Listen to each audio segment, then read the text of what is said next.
Hey there guys, gals, and non-binary pals, GM Potter here. Welcome to my channel where I talk about books and bookish things. And since it is October, we are doing spooky books for this month. And today I thought I would share with you the top 3 creepiest books I have read. Let's get into it.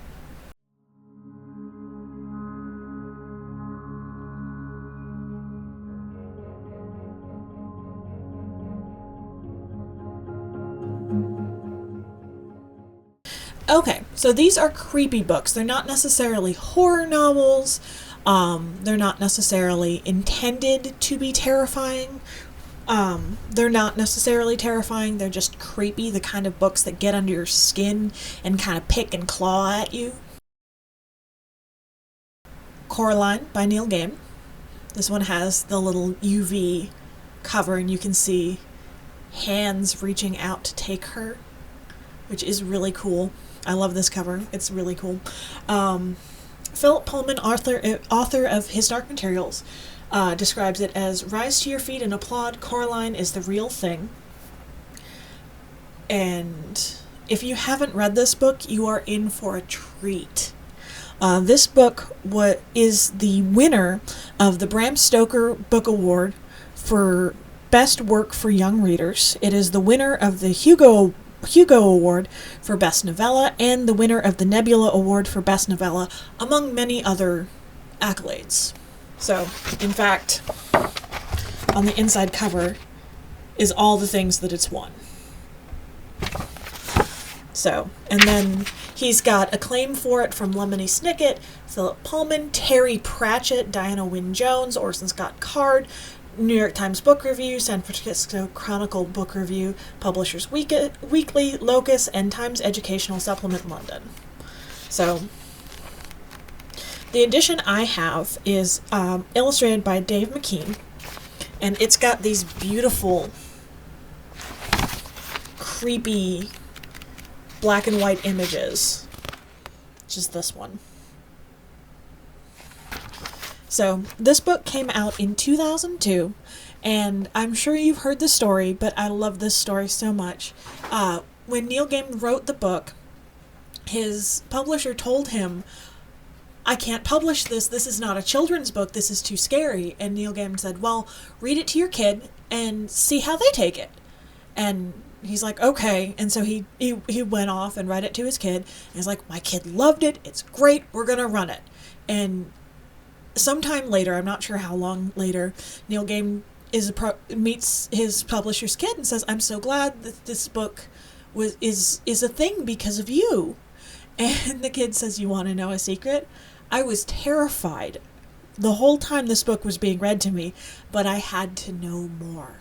And that is the power of this book. That's what makes this book truly creepy, is that it's terrifying, but you have to know more. You're begging for more. And even the ending, it's like, it's the epitome of always leave them wanting more in book form. So that's number 3. Coming in at number 2, we have 2023's Silver Nitrate by Sylvia Moreno Garcia.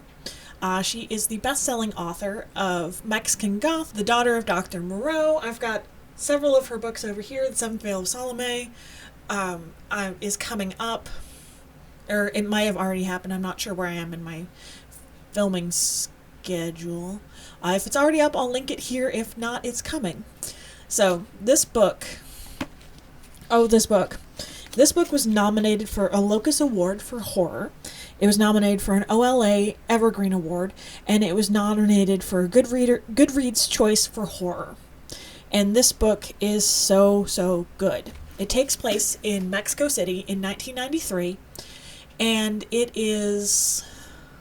has the German-Austrian not-so-nice party, let's say, for YouTube's standards' sake, and the occult, and using silver nitrate, which is a type of film, to bring about certain things with the not-so-nice party.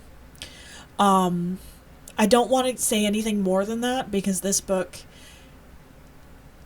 is so well crafted, everything is a spoiler for it. because everything weaves together. It's a thriller, it's a horror novel, it's creepy, it's atmospheric, and as all Silvia Moreno Garcia books are, it is thoroughly, thoroughly engrossing and enjoyable. So that's number 2. And coming up in at number 1, you can see I have no books in my hands because I do not own a copy of this book in physical form. I got it through my Audible subscription, which I pay for by myself. It was recommended through a random TikTok I saw, as one of those books you just have to experience. If you say you love horror, you just have to experience it. And I was like, all right, I'm up for the challenge. And that is Tender is the Flesh by Agustina Bazterrica. This one came out in 2017. It is an, I believe, Argentinian novel, and was translated. I listened to the translation, obviously, because I speak English and a little German and very little Spanish. I do speak some Spanish, but it's not enough to listen to a whole book. That Tender is the Flesh was nominated for a Goodreads Choice for Horror and won the Ladies of Horror Fiction Award for Best Novel. This book is so creepy. I have described it as the best novel I will never read again because it's engraved in my mind. It's in here, fully, and there are times when I wish it weren't, because every now and again I'll think about it and then I'll go to sleep that night and I'll have dreams about it. Like, it has staying power. So, the plot of Tender is the Flesh is there's a worldwide virus that kills all animals, not humans, but animals, all livestock, all pets, all wildlife, kills all of them. And so people go on a vegan diet. Well, that's not what people want. People want meat, for the most part. Most people, most of the time, want meat. So what do you eat when there's no animals? In come the lab-grown, breeding stock, livestock humans. They don't have fully developed brains, they are seemingly incapable of speech, and they are raised in a factory setting and butchered just like any other livestock. And it's disturbing. There is a sex scene in the book, but it's so... even that is so visceral and so... It's like a gut punch. And it's... oh, this book has staying power. It is creepy. It is atmospheric. I read a short story collection by the same author, and it had the same atmospheric quality, but it didn't have quite the same gut punch, staying with you, internal bleeding kind of a thing going on that this book does, which, A, I'm grateful for, but B, I was just a little bit disappointed. It was good, but it wasn't Tender as the Flesh good. So, have you read any of these books? Did you like them? Did you not like them? What are the books that stick with you no matter what you do? The ones that creep into your mind? Maybe The Imp of the Perverse? Some Robert Louis Stevenson? I'd love to hear your thoughts. Let me know down below. I'll see you in the next one. Stay spooky. Bye.